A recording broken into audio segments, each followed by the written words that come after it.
Hello, true duelists. My name's Craig Fee. Welcome to the Yu-Gi-Oh! Update, and here's what's made news this week. Dracosac, the new face of Copium, as Tenpai players take a page out of the tier limit book to try and save their deck. A new contest involving the early games collection shows just how much Konami hates French Canadians. A Maxx reprint. Is that hat retro deck of yours suddenly becoming more affordable? The OCG ban list will be revealed in 2 days' time, so maybe that Maxx will become even more affordable. Welcome to the beginning of what I'm referring to as the Dread. That being, of course, the couple of weeks in between now and the beginning of February, wherein the only thing that's meaningfully happening in this game is the release of one single core set, and that's it. So the weekly news series is it's going to be popping off the next couple of weeks, let me tell you what. But don't you worry, as an attempted Yu-Gi tuber, I am a licensed and certified yapper, and I'm sure these videos will be posted regardless of whether they're needed, wanted, or at all remotely something I want to be doing. Which they kind of are, actually. Either way, just because there's no YCSs doesn't mean there aren't things to talk about. We still have regionals, which lets us take a look at the game following the December ban list. Take, for example, the Valencia regional, in a country that the Dueling Book Grinder does not believe exists. This may sound like a dumb question, but does Europe have any Spanish-speaking countries? And while you might make the assumption that this is an opportunity for a spice watch to look at the Goblin list that topped, or maybe a chance to say, well, the best deck's the best deck, or whatever the hell it is I do on a weekly basis, it's really a look at the earliest copiums of the format, namely the Tenpai list that got top 4. The general consensus after the ban list dropped was that Tenpai and Snake Eye are dead as decks, and yet as they say, all that's changed has remained the same. Do you remember when tier limits first got hit on the ban list, and the Copium play was to make Dracosac and then use the tokens to make Cherubini to then send the deck's level 3 of choice? You're not going to believe what Tenpai players are doing. That's right, throw in some Cash Tira cards, use Fenrir and Rise Heart to make Dracosac, use Dracosac to make some tokens to make Cherubini, and send the deck's level 3. But instead of sending a tier limit name, you're instead sending Chundra, the newly limited son of a bitch. And because of that, you can then use your leftover Dracosac and Cherubini to link into Promethean Princess, which will immediately revive your Tenpai Chundra, which doesn't give a shit about the fire lock. The deck's all fire anyways in the OTK game. So, hooray! Tenpai's back? Or it's just more of the exact same copium from tier limits, because Tenpai players are just determined not to have to learn another deck entirely, I suppose. You can make the argument that Tenpai was the most affordable deck in the format, and as such, with the cheapest core and best hand traps that your personal wallet can afford, you might be invested in making it continue to work in a format that is pretty damn pricey otherwise. This would apply to more budget-friendly players and also the entirety of Canada, because their dollar is worthless. Was it good for Konami to kill the most cost-effective deck that struggled to win events anyways? Yeah, fuck yeah, dude. Fuck Tenpai. I don't care. Suck it. I don't give a shit. Less Tenpai, more of this guy. That's what I've been saying. But I can't empathize with the resentment that most budget players might be holding because their options are gone. And even if it is funny to imagine people wanting the handtrap.boardbreaker.otk.deck to be played, I get it, okay? I get it. I understand the need to not spend my fucking dollars. Because other than this, it's the new standard. There's nothing really to talk about. So much Ryzeal, and Lord knows that I'll be talking about that deck more than enough in the future that I don't need to focus on it right now.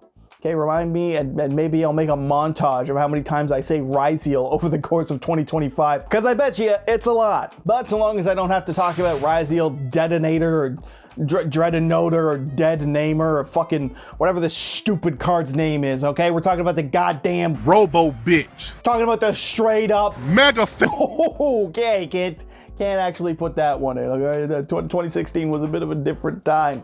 They were recovering from the loss of Harambe, or still ignorant in bliss to the fact that he would soon be gone. One of the two, we'll never know.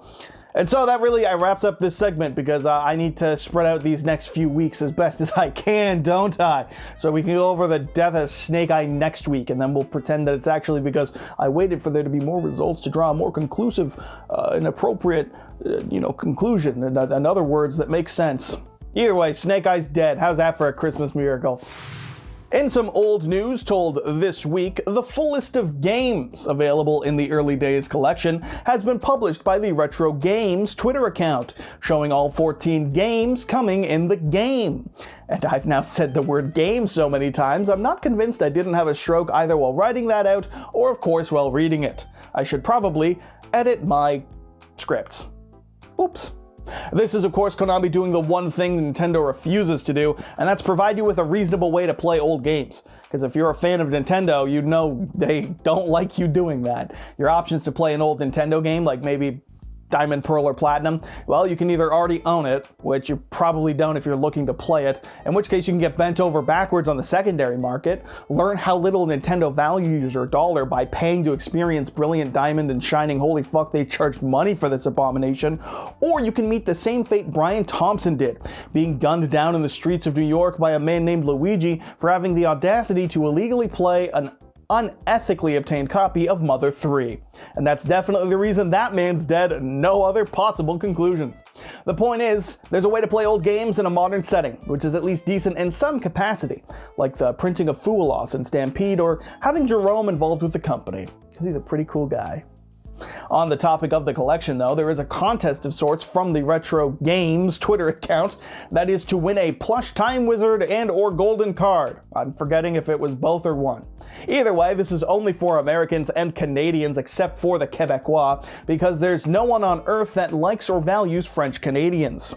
The contest does end today on the release of this video, that being the 20th at Pacific Time midnight. So if you're going to do this, get on it. Or if you're watching a day later or are European or a Quebecois, well, you already know you've missed out, don't you? Anyways, the game comes out on the 27th of February next year, and you can get ready to see all your favorite Yugi-tubers misplay their ways into oblivion on the game that day, because that I think, call me Nostradamus, because I'm out here predicting.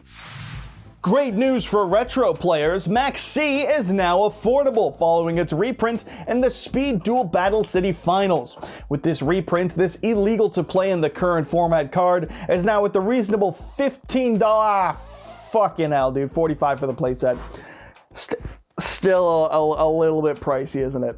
Now, I am being somewhat manipulative on this one. That's for the secret rare version that came in it. If you want the common copy, it's about $7 a pop. So $20 for the playset, which is better, but according to this guy, you're still an idiot. Or not quite, but you're on your way. You're getting close, okay?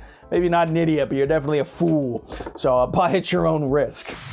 And stay tuned for the OCG ban list, which is set to be revealed on the 22nd, or the Sunday, which could possibly move Maxx again up or down on the list, depending on whether or not Konami's a fan of comedy, because if they bump it back up to 3, that'd be really funny. They could also hit the robots, which, because this is Yu-Gi-Oh!, are thunder and pyro monsters and not machines, but they're still robots, so you can't blame me for calling them that. But anything I say is entirely speculation, and this is just a reminder that this is in fact happening, and of course will be the only thing that I'm going to talk about on next week's update, so we're going to have to really savor that one, aren't we, folks? Until then, it's going to be things like me taking out, Robina here, which, for those curious, this is, like, Robina. This isn't just a little Robin plush. I don't know if you can see well, and it's got the designs on the wings. This is from, I believe it's Tapio cards, which I have no affiliation with. They just did provide me with a Robina, and I saw it and was like, yo, I could make so many good thumbnails of this exactly. Like, this is a thumbnail that a lot of people would probably want to click on, and it's one of my best videos that has exactly that, so financially, I'm vindicated. I have no idea if it's in stock on their website or what it'll cost in your dollars, but if you're interested, that is where this little fella is from. And the Danger Chetsunoko I used at the beginning. I have no idea where it ended up.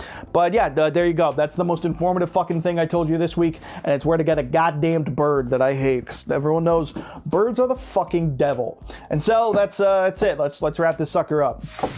And so that wraps it up for this week's update. As always, I've been your host, Grog Frog. So apologies, Crowed Toad. As always, thanks for watching. Feel free to like and subscribe. Not only will you be impressing your smoking Italian wife when you do so, but you will also become a true duelist. And those are the two things you need most in life, of course, a smoking Italian wife and validation from strangers on the internet.